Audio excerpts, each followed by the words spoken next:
Good morning. So Richard put me on up front because I've been informed that I have the effect of coffee. Okay, so I need to wake people up. Uh, Ever since Richard and Rebecca started sending all of those emails and press releases about this particular event, I'm getting a lot of contacts, text, phone calls, emails, even private messages in Facebook asking me, Jonathan, what is the future going to be like? Disclaimer, I am not Nostradamus, okay? So I do not know what the future is going to be like. What I'm going to bring everyone to is the history as well as our aspirations for the Philippine IT BPM industry all the way to 2022. So again, I wish I could bring a crystal ball and technically tell everyone this is going to happen. But let's play a little game before we actually start. So you got papers and pens in front of you. I'm going to show a very short clip and name as many movies as you can in this very short clip. And I think, Richard, Rebecca, am I correct? The first prize is a round-trip ticket to Bangladesh with assistance to open your own bank account, right? So what we do not know really scares us. The future is both quite exciting and scary. We got a lot of very technically talented people in the audience I could see. One of them is actually my guest. We've got Mr. Phil Tossell of Nyam Nyam Games there. Phil, could you please stand up for a while just to be recognized? So this guy's a rock star in the game development community. Thank you, Phil. And, let me see if somebody actually paid any attention. I know Anthony Mariano of ESCA, you're a very diligent person, right? So how many movies could you actually name? Just one. So this is all before your, after your time, okay? So I could understand. If I played classics there, you probably would know it, right? So, again, let's see what the future has in store for us. There's a 2014 infographic about now, where we are, not yet, almost there, and yes. So if you could just see it, sorry, it's a little bit blurred, but there's no way that we could make this a little clearer, right? But if you could see here, video, Mark Zuckerberg actually infiltrated the Samsung S7 launch and said virtual reality is going to be the next best thing. Virtual reality. These guys from the Engineering Services Association is basically telling me we're now at 7D. What the hell? I can't even grasp 3D, and now you're talking about 7D, right? I was consulting my former boss, Oscar Sanyes, saying, boss, you know anything about 7D? I don't know, Jonathan, they just keep on adding Ds, right? So this is where we are. And BPAP has always been at the forefront in terms of technology and innovation. The future is not just about getting organized. It's about looking at what is beyond the bend. And allow me to rant later on in my next couple of slides, because let me just run through the facts here. It was founded in 2004. It's the enabling organization for the IT-BPM industry. It serves as the one-stop information. In fact, our friends from Tata here were saying majority of our decisions in terms of growing within the country was based on information that was provided by the Mother Association. We assist investors. My wife was telling me, Jonathan, when I was still with BPAP some time back, I was repeating the numbers of the industry in my sleep. Why? Because we were doing investor presentations almost 3 times a day. Here's a very interesting story. The flag that you see on my lapel is actually a gift from my former boss, Oscar Sanyes. Negative 2 weeks into my engagement, he told me, why don't you come over to the Department of Trade and Industry because we have a couple of Canadian investors coming in, and the term he used was observe how I do it because you will be doing this moving forward. So I was there. I was still connected with the former company, and I said, could I move my lunch break because I need to go to the Department of Trade and Industry. So I met Oscar there. He was going through, I think, 36 slides regarding the country. And on slide number 9, he stopped on a dime and said, Jonathan is going to continue presenting this moving forward. And I had no idea what the slide was all about. So I was basically winging it.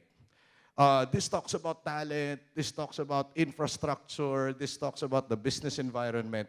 I didn't know that that was my baptism of fire. I also didn't know that even if I already signed the contract, he's going to rip up that contract if I did not survive that presentation. So we rode in one car going back to the office. He sent me, immediately shook my hand, gave me this flag and said, you deserve to wear this. But this is the only customized flag because it's a clip-on, so I had to customize it. If you want to order, you could go to www.jdlsphilippineflags.com. Look at the power of suggestion. People are actually pulling out their mobile phones and checking if that website is real. So, moving right along, IBPAP is the mother association representing at least 6 other subsector organizations. We've got the Animation Council of the Philippines, the folks who hold the lion's share, which is the Contact Center Association of the Philippines, the Global In-House Center Council, which is the newest member of IBPAP. We've got the Game Developers Association of the Philippines, the association that Jeff Williams here is representing, the Healthcare Information Management Association of the Philippines. I think you won the longest association title in the Philippines, right? Just recently. And then, of course, we've got my association, which is the Philippine Software Industry. Now, let's take a look back how everything happened. So this is the first time that this story is actually going to come out. It came with so many variants, right? The gentleman to the left, which I'm not going to name because I don't want to be accused of campaigning.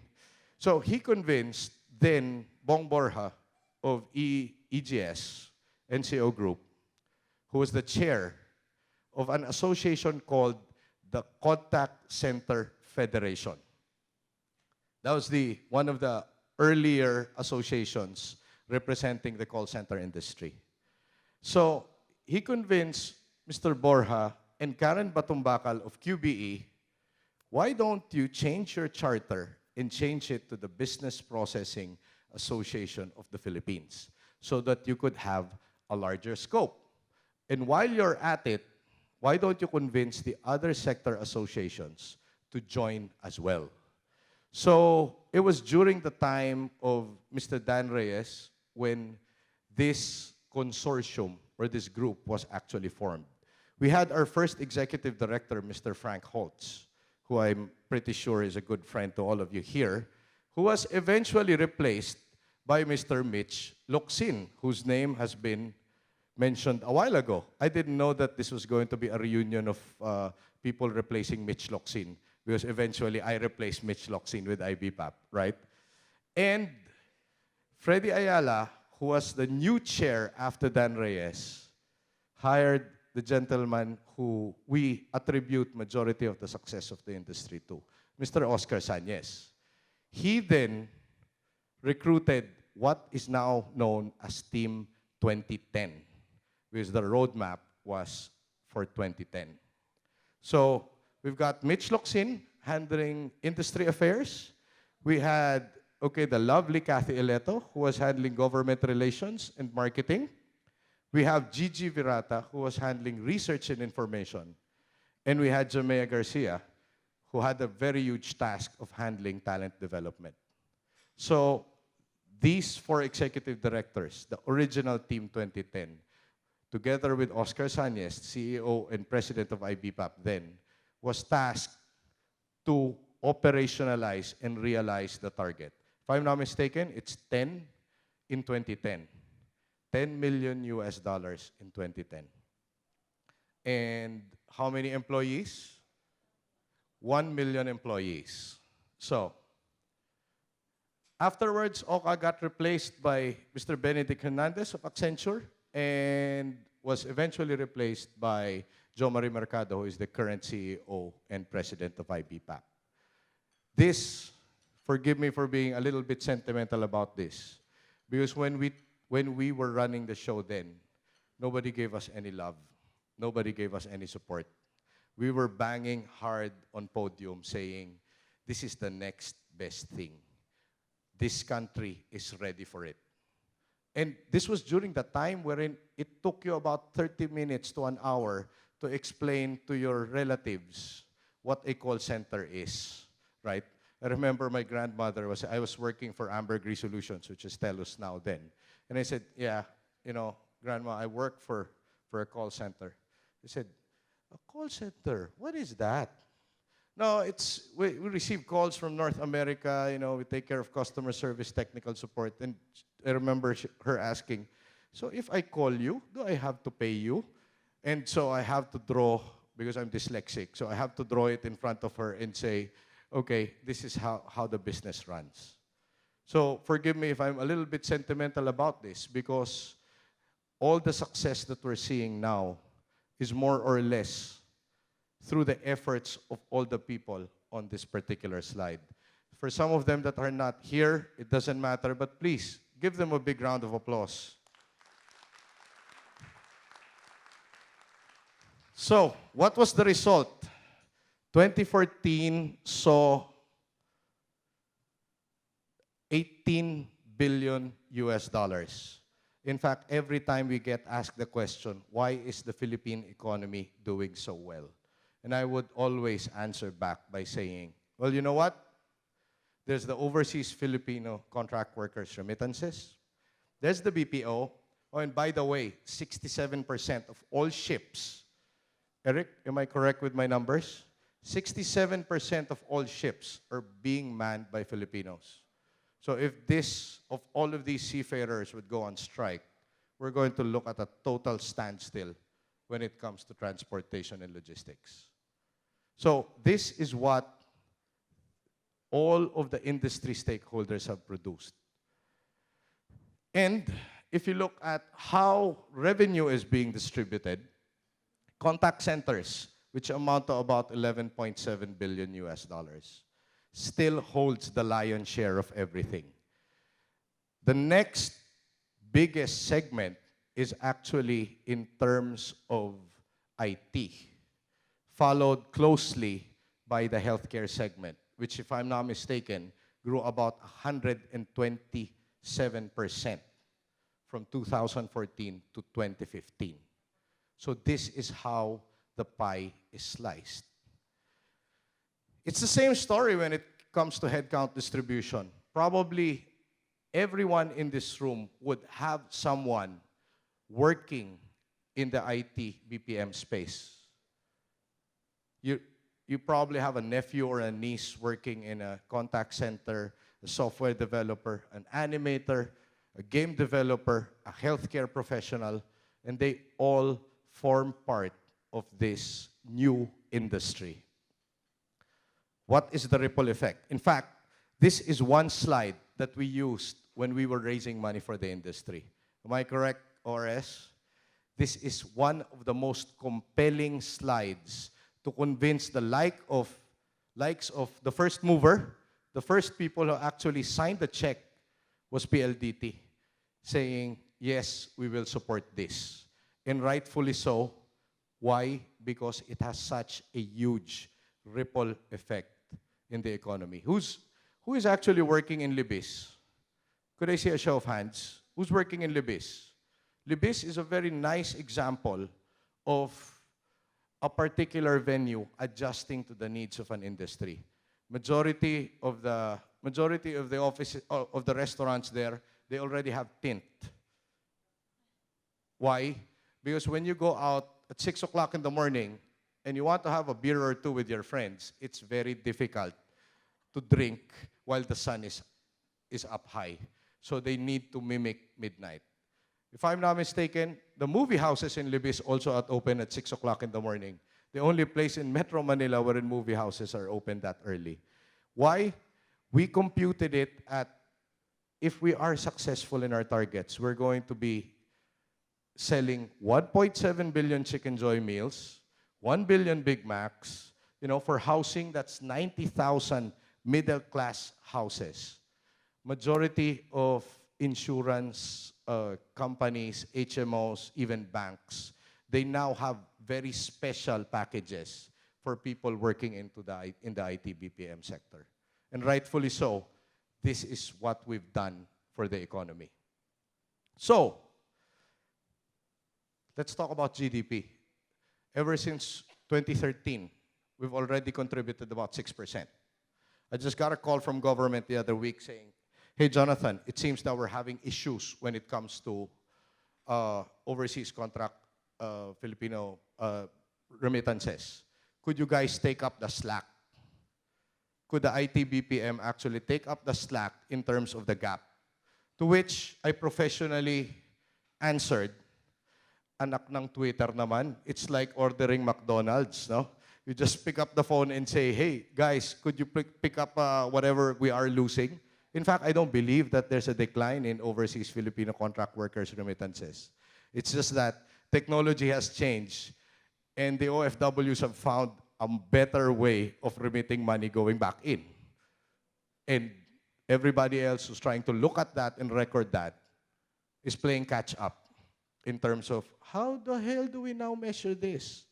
In fact, for one online job portal, they're saying there's 1 million unique Filipino accounts.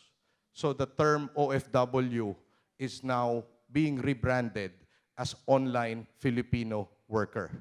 There's 1 million online unique profiles doing content writing, software development, a little bit of coding, even a personal assistant angle of when it comes to work.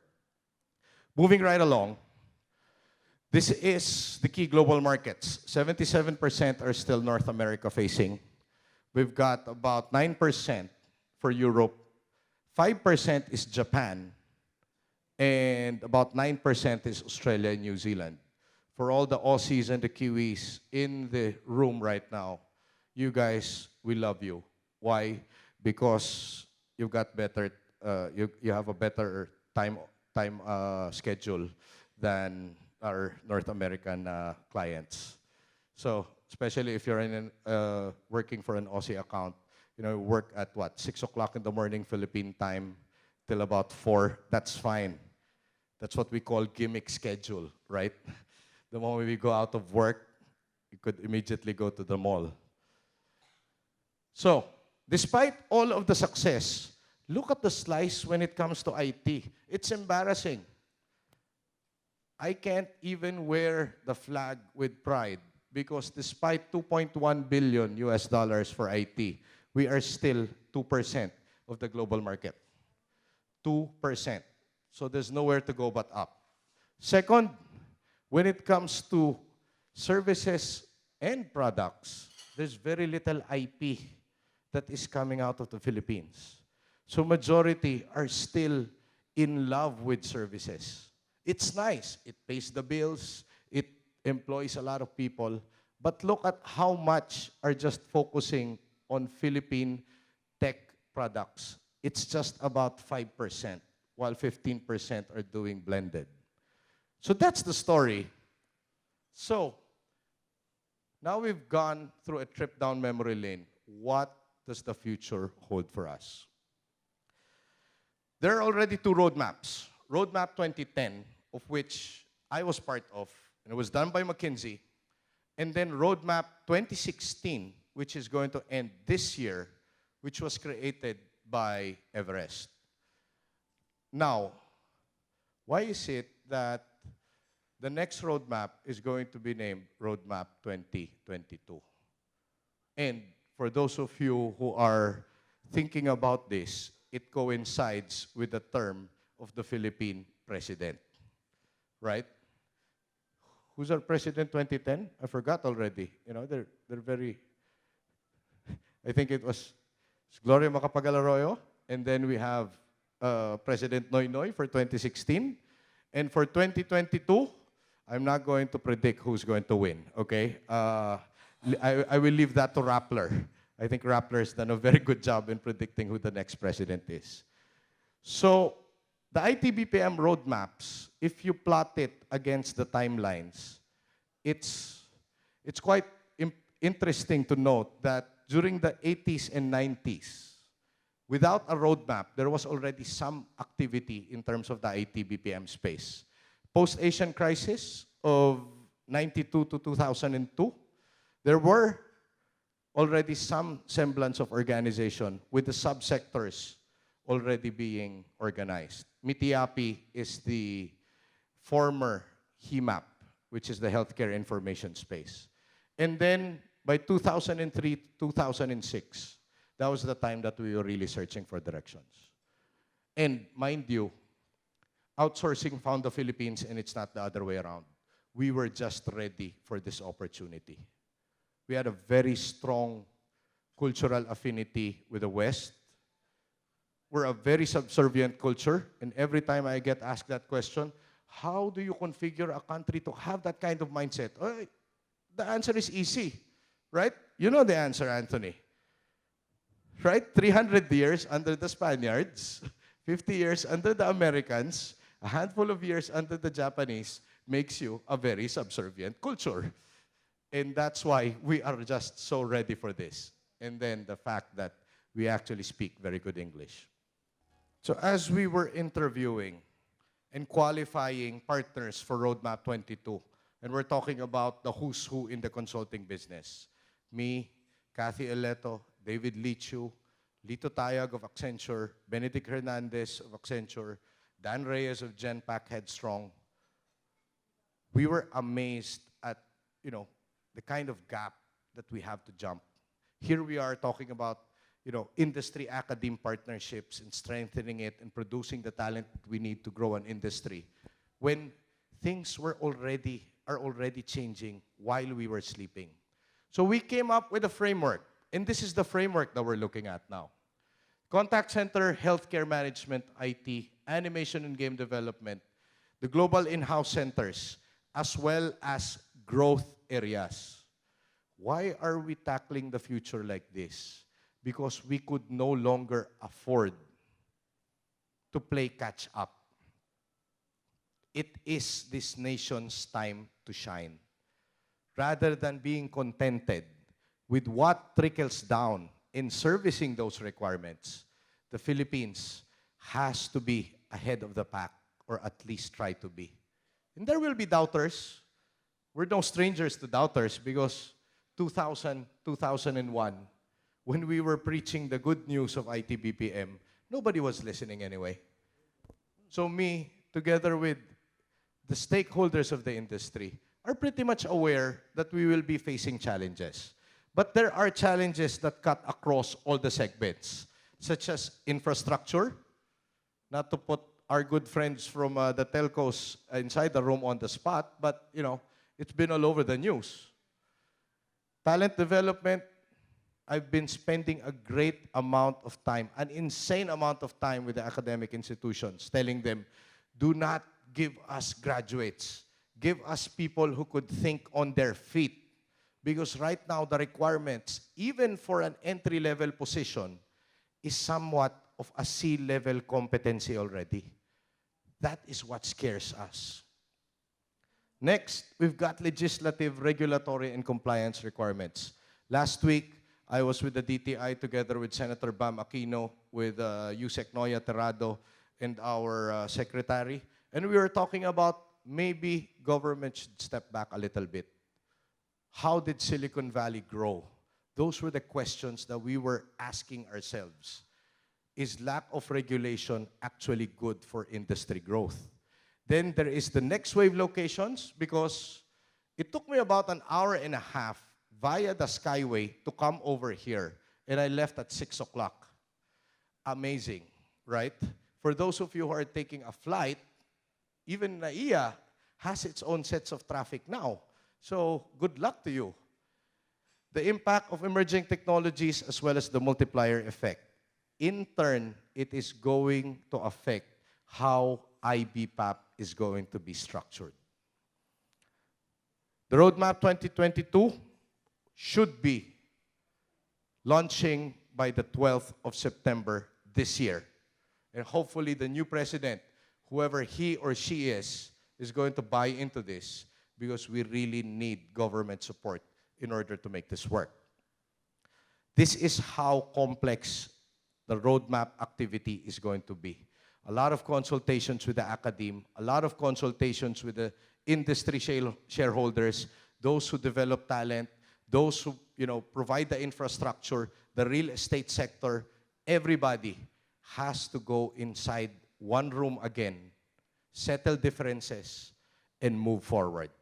That is what it takes for us to be ahead of the curve. And the output is going to be mini roadmaps for each and every segment of the industry.